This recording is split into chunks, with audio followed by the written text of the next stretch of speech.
One thing that I would always recommend when doing this kind of stuff is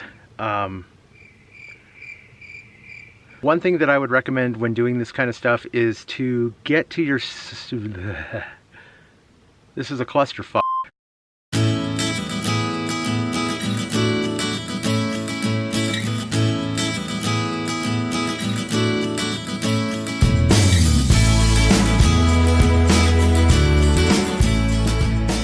This afternoon, I've decided to head out to the Pyramid Mining District. It's just a few miles west of Pyramid Lake, Nevada. We have about a 98% moon tonight, and I'm hoping to do a little bit of light painting. I say hoping because several of the structures that were once there, sadly, have disappeared. My plan is to head up one of the side canyons in the hopes of reaching an old stone cabin a little further off the beaten path. I should arrive well before dark, which will give me time to come up with a game plan.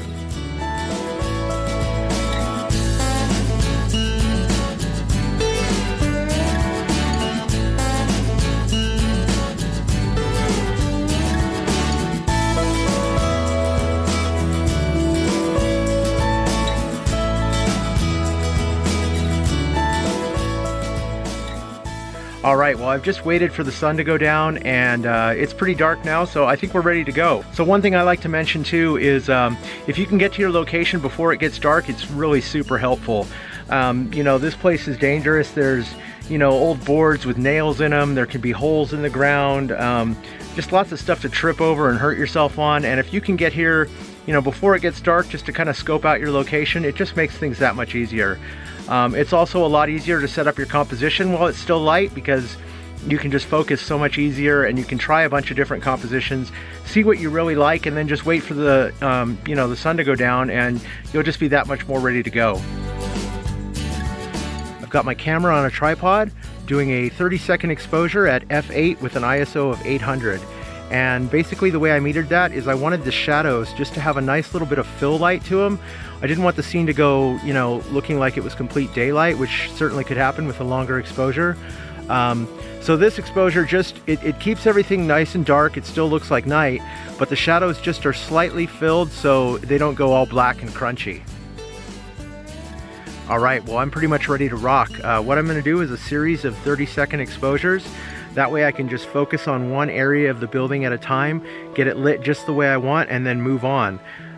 If you do everything as one exposure, if you make a mistake halfway through, then you're kind of starting all the way over again. And for me, I've just found that it's much easier to just do it piece by piece and then, you know, composite it in post.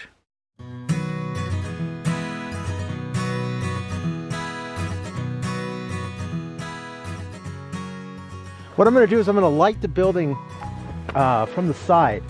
Side lighting will really emphasize the texture in the building, and it'll just give it such a more dimensional look. So I'm just going to slowly paint for 30 seconds, just illuminating this one side right here. Nothing to it. I ended up making a total of 4 exposures, each shot illuminating a different part of the composition.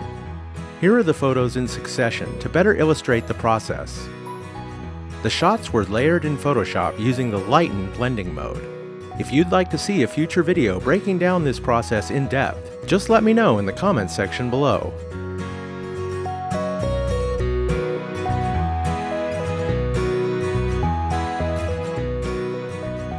Well, I think I got all my shots, and to be honest, I'm glad to be out of there. There were a couple times where I really felt like I was about to be eaten by something, and yeah, I'm not a big fan of that. So glad to be out of there. Hope I got some good shots.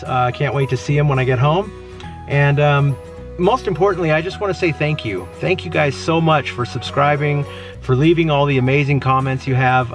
It's just been so inspiring and so motivational, and I just can't thank you enough. If you haven't subscribed, please subscribe to the channel, give me a thumbs up, and I'll keep these videos coming. Until next time, see you later.